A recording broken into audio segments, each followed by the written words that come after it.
All right. Hello, everybody. Welcome to the DCHA CAF chat on mastering fly control. My name is Ellen Cushing, and I am a strategic account manager for Elanco Animal Health. I have the pleasure of working with farms throughout the U.S., and one thing that they all have in common is flies are such a nuisance. So I'm really excited to hear more on this topic today from Dr. Dave Prentice. Dr. Prentice obtained his DVM in 1991 at Iowa State University and spent the first 7 years of his career in a mixed private practice in Northeast Iowa, followed by exclusive dairy practice in Tulare, California. In 2000, he obtained his master's in dairy science from the University of Wisconsin, where he researched ionophores and subacute ruminal acidosis. Dr. Prentice has been in various industry positions since leaving practice and is presently a technical consultant for Elanco Animal Health in the dairy business unit, supporting various geographies. He and his family live in Northeast Iowa. So today, Dr. Prentice is going to be answering some questions that we received on preventing and controlling flies. We would welcome anyone that's joining us. If you have any questions that you'd like answered, please pop them in the chat. All right, so Dr. Prentice, I'm going to go ahead and kick it off with our first question. We all hate pesky flies at the family barbecue, but we are lucky enough that we can retreat indoors if needed, and that is not an option for our dairy calves. So what impact can flies have on our calf operations? Yeah, Ellen, just like flies bother us, we find ourselves swatting and swiping, and some cases, like you say, we run indoors. Just like in the same situation, the calves are very irritated as well. Calves will spend a lot of energy stomping if they're standing, head turning, trying to get them off their shoulders, stomping around, skin twitching, various other things to try to eliminate the flies. And for the calf, it's that nuisance factor, and that's energy being utilized for that which can't be used for growth. So that's probably with the calf situation, that's probably the biggest thing. Moving from the young calf to the older animal, however, they too will spend a lot of energy.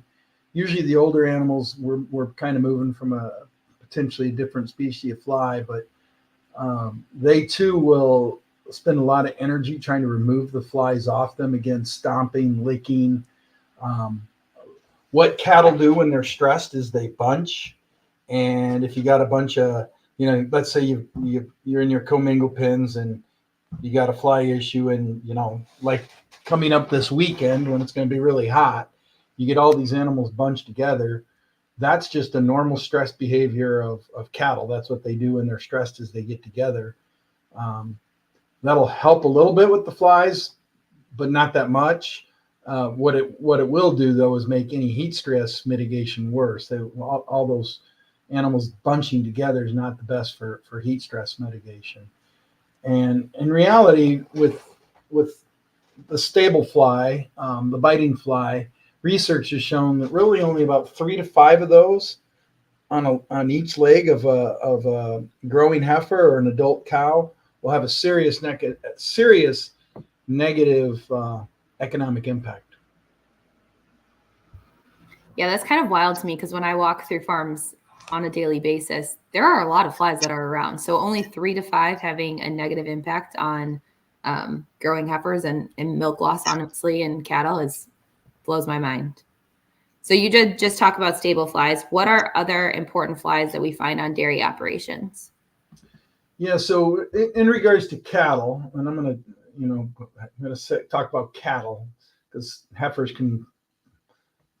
dairy heifers can sometimes cross over into the quote unquote beef world, the way they're raised. But there's really 4 major flies that affect cattle, and those are the house fly, stable fly, face fly, and horn fly, and the little house fly, which I just group in with house fly. House flies, we'll start with house flies. They're also called the filth fly. They're the ones that you talked about being pesky with our barbecue. They're associated with everything nasty, manure, rotting food, rotting animals. They're called nuisance because after they spend time on everything rotten, they want to spend time on our hamburger, right? So besides the nuisance factor, the other big thing with a housefly is they're very good at transmitting disease, and there's been cases where we've found Staph aureus mastitis in first lactation animals as a result of high fly infestations on the teats of these growing heifers. As far as young calves, like we talked about before, it's the nuisance factor, the energy spent trying to get rid of flies. They also love milk replacer and milk and starter that's in the bucket, so that attracts them. They have spongy mouth parts. Houseflies have spongy mouth parts, so it's kind of flat, and that's used for sucking up fluids in their food. Stable flies are the other really important fly we see on dairy operations. These are biting flies, and these are the flies that they'll also affect humans. If you're sitting on your boat fishing or you're out trying to enjoy the outside, they've got a very painful bite, and it's no wonder that 3 to 5 per leg of cattle, like I previously mentioned, have economic impact. I personally have spilled my cocktail going after these things and swatting them off my ankle because they hurt. They hurt a lot worse than a mosquito. And if you look at them, if you look at the proboscis, which is the thing that actually enters your skin, it's much larger than mosquitoes. So those are the two main flies that affect the dairy operation. I'm going to give honorable mention to the face fly. However, I do see the face fly on some heifer rearing operations. I don't find them a lot on dairy operations, at least confined dairy operations, but certainly in some heifer operations we'll see them. As the name suggests, they spend most of their time on the face. They feed on lacrimal secretions from the eye, saliva, nasal mucus, etc. Again, these also have a spongy mouth part for sucking up food. And these flies are famous with their association for, I should say infamous, but they're associated with pink eye. They play a role in the transmission of the bacteria that causes pink eye in cattle.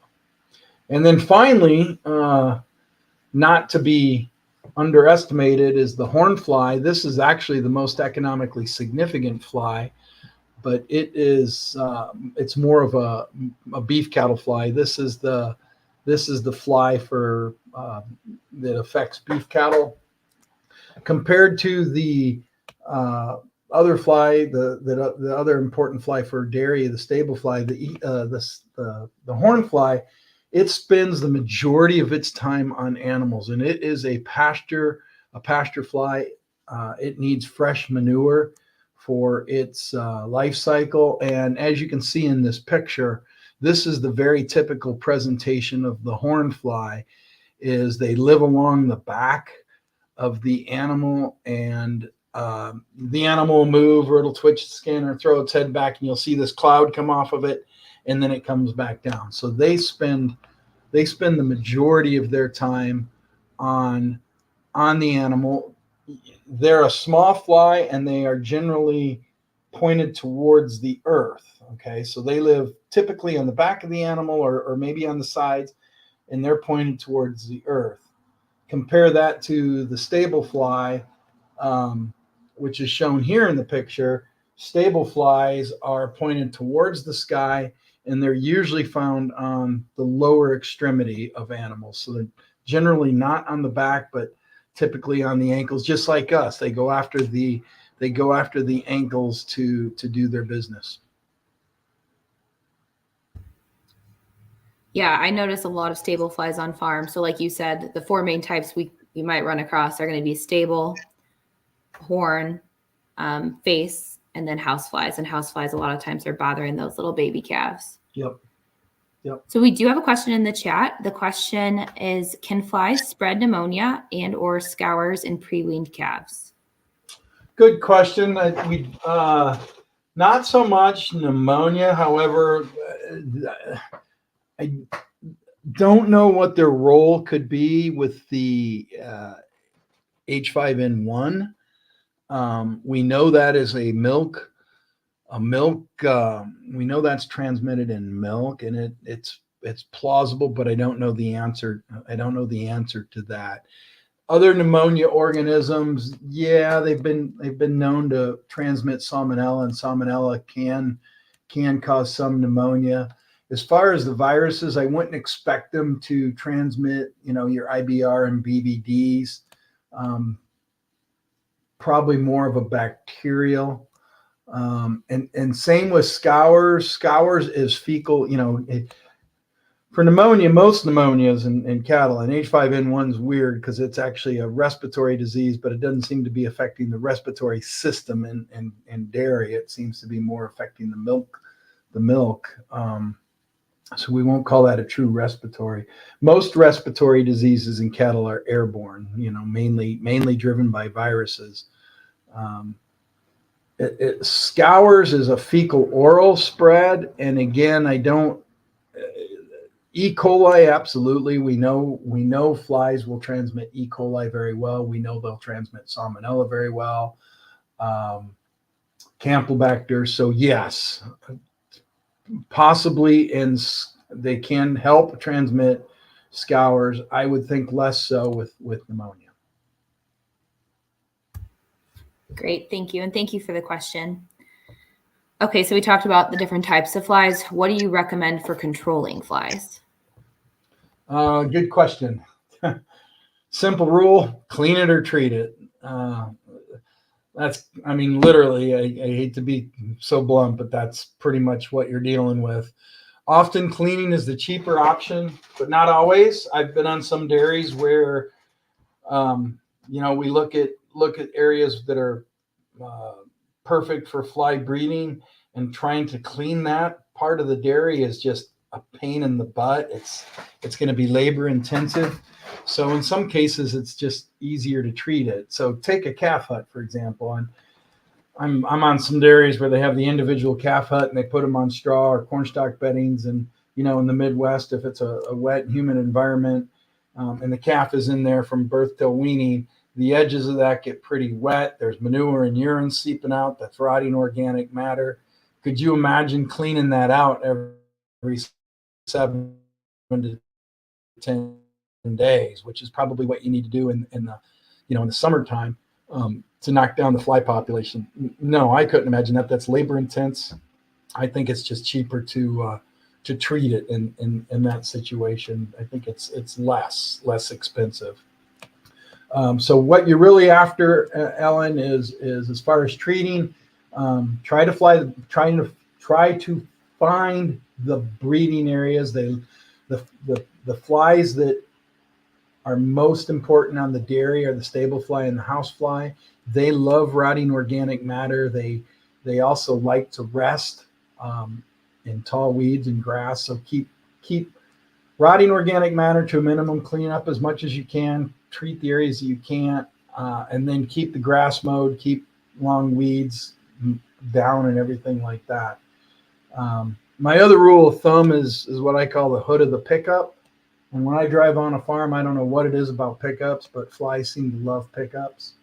And as soon as I see one or two flies on or around that pickup, when I start going on the dairies in spring, to me, that's the time to start treating. Try to get ahead of flies.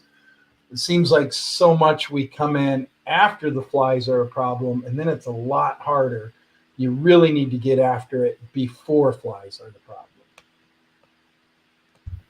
Yeah, I think that's huge. The cleaning, or if you can't clean it, treat it type of a thought process. I know on farms I've gone to, some guys would prefer to treat the area under the headlock above that concrete curb, whereas other guys prefer to remove that feed that kind of drops from the animal's mouth or kind of gets sprayed by the sprinklers.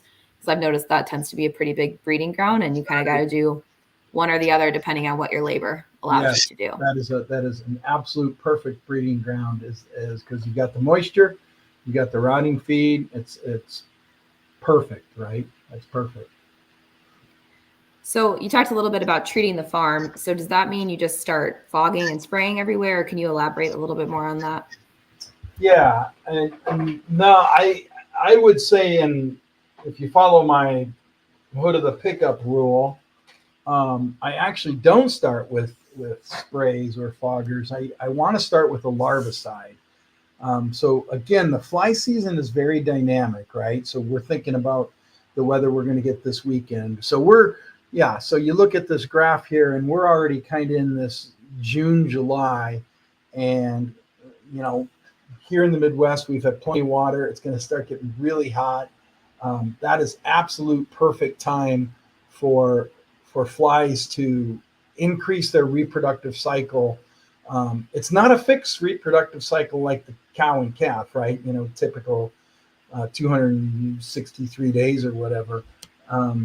Flies can be, as short as 1 week or maybe up to 3, depending on moisture and heat. And that's because their complex life cycle, where they go through this larval stage versus just adult fly and then juvenile fly. They actually go through the larval phase, and that the speed in which that happens depends a lot on temperature and humidity. So when I see just a few flies, that's when I want to hit with the larvicide.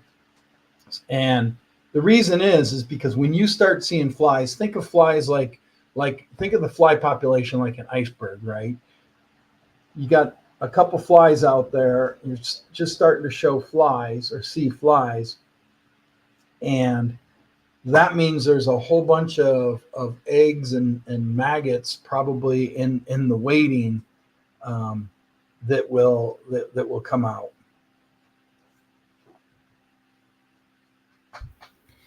Yeah, so I don't know if you agree with this, but I know last year at the end of fly season, or like starting to be probably August through October, a lot of guys don't want to use larvicides anymore because like fly season is kind of starting to wind down. But something that we talked about with farmers was still going out to check to see where their breeding grounds are so that they can be more on top of it for next year. Is that something you recommend? And also, you said when you see like a couple flies, maybe start working with the larvicide, but is there any rule of thumb as far as like after the last frost or anything that'll make it a little bit easier for guys to know when they should start using one? Yeah, great question. Larvicides, I think, should go all year, right? Because really, if you think about that iceberg diagram, the flies that we're seeing, the adults, are just a small part of the problem. So if you think about what's the priority is probably the bottom, right? The bottom of the iceberg. And that's where your larvicide. So really, that's what you're after with the larvicides, is the bottom of the iceberg. So really, on a dairy operation, the most important fly control product should be your larvicides. So that's the one you want to spend the most money on, spend the most time on, spend the most effort, is to break that life cycle down there. And we've had some dairies that have worked on this and have actually done their kind of quote unquote own little project where they got really involved with the larvicides and found that they had to spray and fog a whole lot less than they have in previous years. And I would challenge producers to do that. Think about the larvicide as the most important products, with the goal to be that you'll spray and fog less. I'm not saying that you might never not have to fog or spray, but I think it's a complete portfolio. You need to attack the flies at all the angles, and the big part of the box is those maggots on the bottom. Yeah, so ultimately, if guys aren't able to clean it, we just want them to be as effective as possible with the sprays that they're using. But even when we look at our own fly control portfolio, but even outside of that, there are so many products that farms can choose from. Can you break it down a little bit, like what you decide to use for a larvicide or a spray or a fogger, to just make it a little less overwhelming? Yeah, it is overwhelming. There's a ton of products out there, and I try to keep it simple, right? I try to keep it into buckets. So you got the larvicides, and then you got the adulticides, and then the adulticides can be broken into premise versus animals. So I think of it this way: early season, flies on the hood of the pickup, go time with larvicide, right? I walk around the farm. Any area that has potential rotting organic matter. So, where people scrape push-ups, a lot of times they've got that concrete wall, they've scraped the push-up, they raise the bucket, and some of that feed falls over the back. If you can't clean that, spray it. You mentioned a good one. The gap between a lot of headlocks have that inch or inch and a half gap, right, on the feed rail, and you can either take a simple stick down there and push that out. Once a week is all you need to do it. You don't need to do it daily, just once a week. But if you can't do that, if your situation is where you can't do that, or you don't have the labor, then you need to spray that. Around silage bunks, a lot of times we'll get the seepage of the silage, which is the moisture. If we've got tall weeds out there, or any residual feed out there that's rotting, that now you've got an organic matter situation. Anywhere where there's manure collecting with organic matter is a good breeding ground. And like I said, around the perimeter calf hutches is often a good breeding ground. Not so much in the calf hut, because the calf in the hut is agitating it and stirring it up. So that's not necessarily, one that you need to treat. I very rarely treat the organic matter in the hut. It's around the perimeter.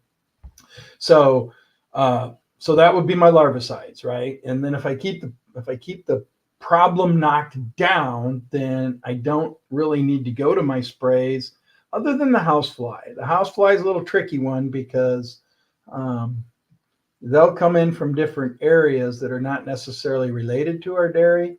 So a lot of times you will still have to spray for houseflies, and you try to find where they're resting. Houseflies like break rooms.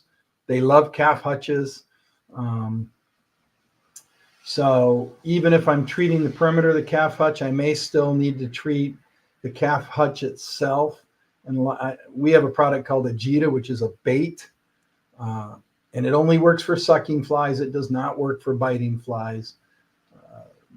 But that'll work well. So then if needed, and after this weekend, even on dairies that have done a good job of larvicides, we may still need to use some foggers or sprays, just because if you go back to that one slide that showed the peak, we're going to be in good conditions where we may have a big population of flies come Tuesday or Wednesday next week, and then we may need to fog. We may need to spray. So it just kind of depends. If the foggers work by coming in contact with the flying fly, and that's a knockdown. They don't have any residual activity per se. Sprays work by spraying on the animal, and they have some residual activity when the fly lands on the animal. But you got to think of the fly that you're dealing with. Okay, so in adult cows and growing heifers, it's probably going to be the stable fly, and they're going to be on the lower extremities. So spraying the back of the animal doesn't do near as much good as spraying the lower extremities.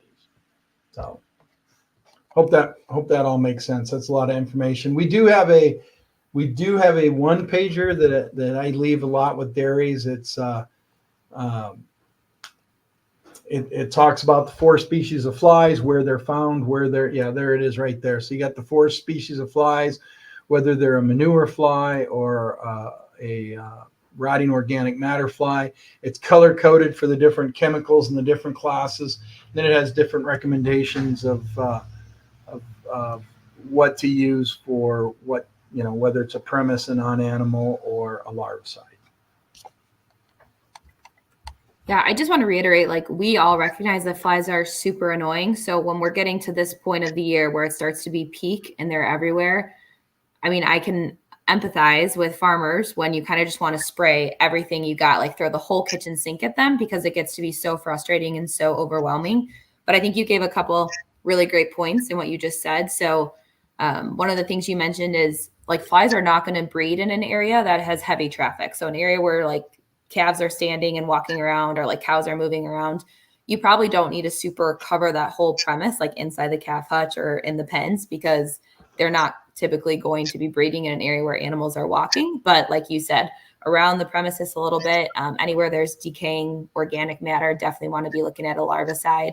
And now is the time of year when we're starting to see more sprays and foggers be picked up.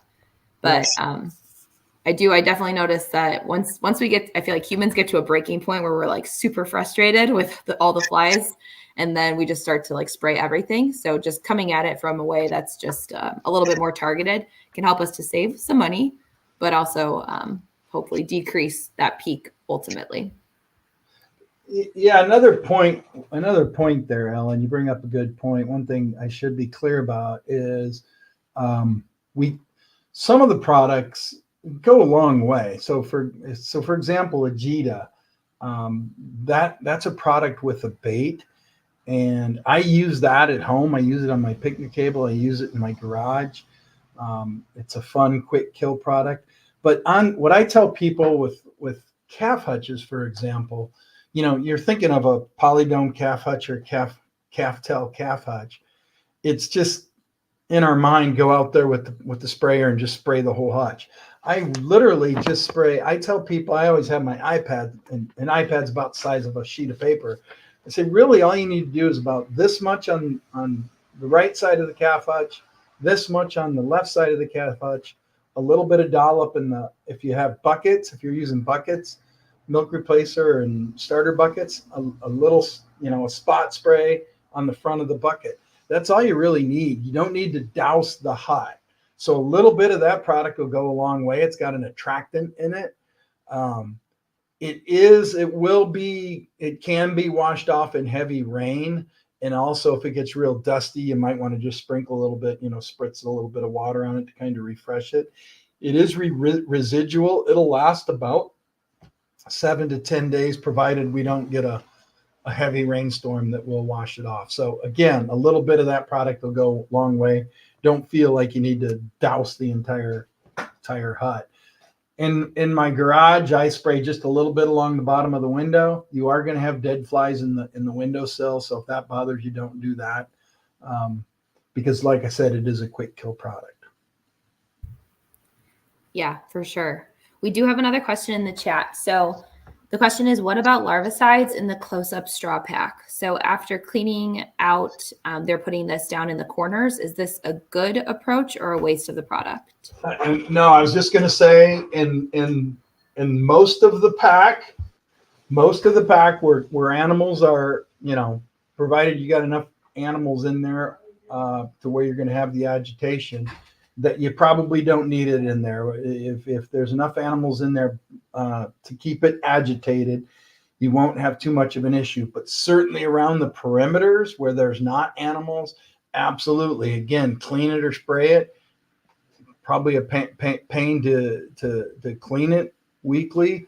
So yeah, just spray it. And I'm going to mention that at least with our larvicide, there are others out there, but we've got 2 or 3 of them, and one of my favorites is a product called Neparex, and on the label it says you can sprinkle it as a dry product. That's one of the options.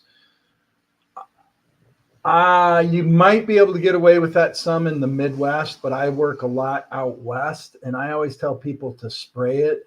My rule of thumb is if you can't squeeze water out of whatever you're treating, then it's probably best to mix it with water first and then spray it. It will work as a powder if there's enough water in whatever you're putting on, but certainly in some of the drier climates or where we don't have a lot of moisture, I say spray it because it goes in, it gets into the material better. It's a little easier to use, I guess.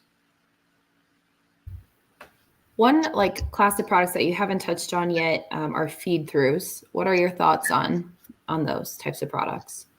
Yeah, good question. I'm not against them, obviously. I mean, we have one. We've got an organophosphate class, which I should mention this now that we're talking different classes.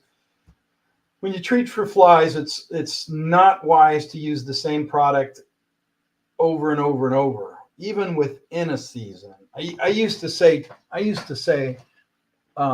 switch products every season, and then Dr. Richard Hack, who used to do a lot of consulting with us, advised that it was probably better to switch within a season. So if you're going to use an organophosphate now, maybe switch to a pyrethroid. Neparex is a little different that way because its mode of action. You can probably use that one all season, but even that, I like to use different, either an organophosphate or a spinosad type larvicide. So I think it's good to rotate. And as far as the feed throughs, okay, like I said, we've got an organophosphate, which would be a nice rotation with the Clarifly type product, which is not an organophosphate.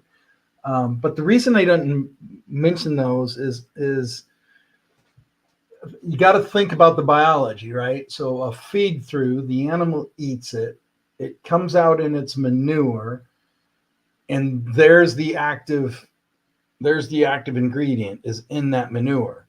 What flies like fresh manure for their life cycle? I mean, both the stable and house like manure, but they like it within rotting organic material.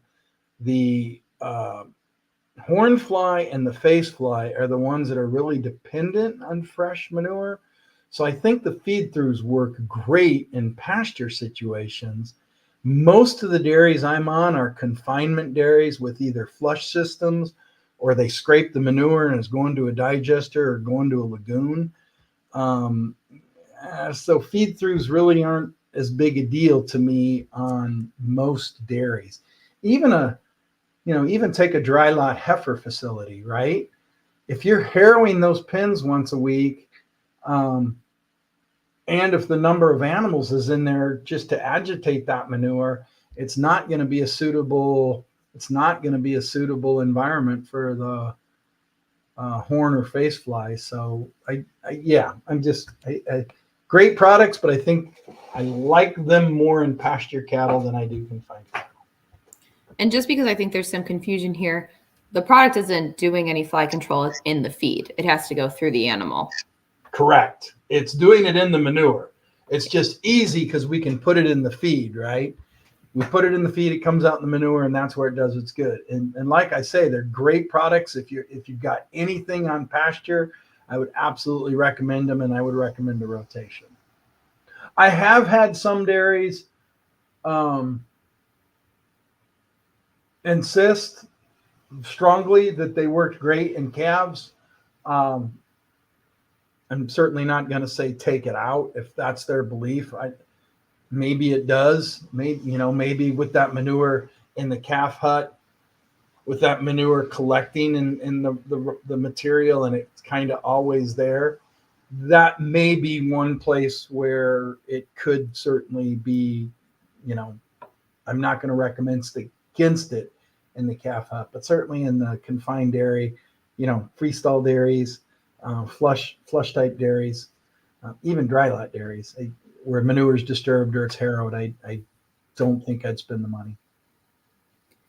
So a follow-up to the question in the chat about the close-up straw pack. So if she were to spray Neparex as her larvicide, would you sprinkle or spray it every week, or how often are you typically utilizing a larvicide like that? Yeah, good question. So if that organic matter is pretty stable, probably about every 10 to 14 days. If they keep piling stuff on there and it gets more and more,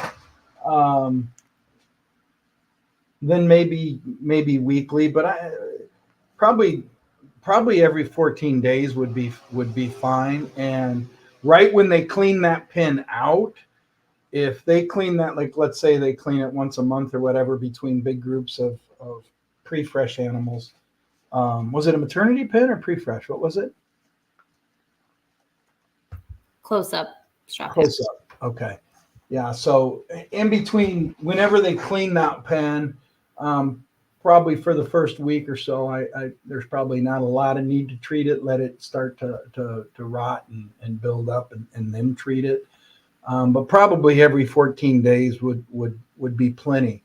The other thing I would do in that pen is on any posts or sidewalls where any place where they see flies, I would maybe spray a residual type product, either possibly an organophosphate or a spinosad, right? And maybe rotate the two, so you can keep the Neparex in, but spray the walls and whatnot with spinosad this week, and then 2 or 3 weeks later come back in with an organophosphate, and then switch maybe to a pyrethroid. Perfect. Thank you. Okay, so we talked quite a bit about cows and calves too, and different products. What would be your go-to fly control program for calves and hutches, just to kind of bring this all to, if you were going to bring this to a farm? Yeah, we already mentioned a lot of this. So my go-to for calf hutches, okay, I've really got probably my two main products for calf huts, my big two. And I'm talking like the polydome hutches, or what we see in the West is the condos with 3 or 4 calves in it. So around them, Neparex. If you've got any organic matter on the outside of those huts, maybe up under the fence where the starter drops, where you always have starter dropping under the little wire fence if they're using those.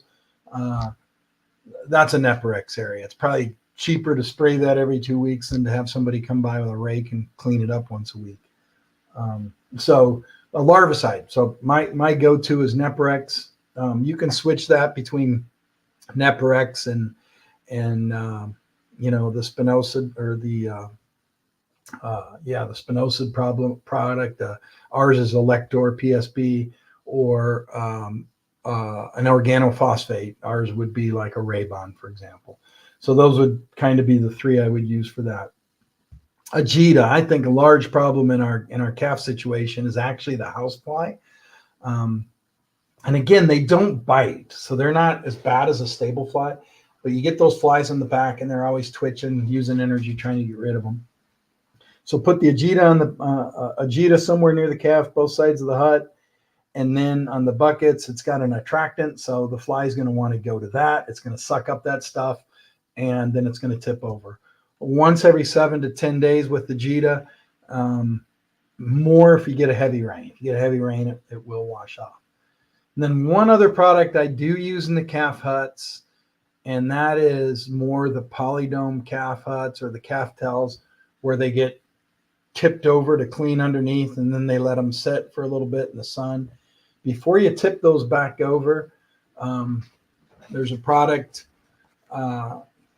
It's Silence Ultra. It used to be called Tempo Ultra. And I spray that. I would spray that in the top of the hut, and just once you clean it. It's a residual product. It'll stay there. It's a great product. I use it around my house all the time. It kills ants, spiders, cockroaches, beetles. The list of pests that it kills is very long on there. My wife even said the other day, she goes, "You didn't spray, did you?" I go, "What do you mean?" She goes, "I got ants in the house. You didn't spray." So I went out and sprayed this week. So those are probably my big ones for the calf huts. The larvicide, Neparex, Agita, the attractant, and then Ultra on the top of the hut. Very good. Top of the hut. Okay. Yeah, so we covered a lot today. So really quick, I just want to highlight some of the key points that I heard. So one of the things you said was, if you can't clean it, spray it. But ultimately, if we can clean things, that's kind of the way to go. It costs us less money to be able to clean versus spray. But of course, it always depends what labor we have available. Also, the flies that we are seeing are only going to be 20% of the actual population. So a lot of that population is larvae that is going to be coming. So this time of year is kind of when we're starting to get into peak fly season. So utilizing a larvicide earlier in the season will help us delay the peak and drop it a little bit. And like you had mentioned, we do want to be using a larvicide throughout the whole year versus just using it maybe the very first month or first 2 months. That'll help us decrease the fly population overall. And I think something that you've alluded to a few times, but just to reiterate, like, always follow the label on the products that you're looking at. It's really it's really important to use them the way that they're meant to be used for them to be the most effective. And make sure that you're kind of rotating, like Dr. Prentice has said, through an organophosphate, a spinosyn, etc. So that is all we had. I don't see any other questions in the chat. Dr. Prentice, did you have anything else you wanted to add? No, just I think you brought up a good point. Follow the directions. We've got a huge portfolio of pesticides, and I certainly didn't cover them all because some are for poultry, some are for swine, not applicable to cattle. But you brought up a really good point. Follow the directions. Some of the pesticides we have for flies, one I didn't really talk about. It's a great product. It's called Vapona, but it is a restricted use pesticide. You need an applicator's license for that. And it's really important you follow directions on some of these. Actually, all of them. Don't be an organic chemist and start, mixing this with that, because you may actually do more harm than good. You may actually deactivate a product, right? And unless there's been science done to show that the products work synergistically together, I wouldn't be that organic chemist. Doesn't mean you can't use them at the same time. We do that all the time. We'll apply a spinosad here and an organophosphate there, but we're not mixing the spinosad with the organophosphate. We just don't know if it can be done, if there's any benefit or any detriment. We just don't know. So follow the instructions, and also personal protective equipment. I didn't highlight that, but all of our products and all of other people's products have what's required to use the product. And I know sometimes you think, oh, that's not really necessary. And it's probably a real good idea to follow those instructions. Definitely. Well, thank you so much, Dr. Prentice, for your time today. And thank you guys so much for the great questions in the chat. If you do have any questions for us, I've got our information here up on the screen. And Dr. Prentice's email is david.prentice@elancoah.com. For some reason, it's showing up in blue ink on a blue screen, which doesn't work very well. So it's, again, david.prentice@elancoah.com. I'm glad to see that you caught your telephone. All right. Well, thank you guys again so much. We'll go ahead and end the chat. We appreciate it. See ya. Thank you.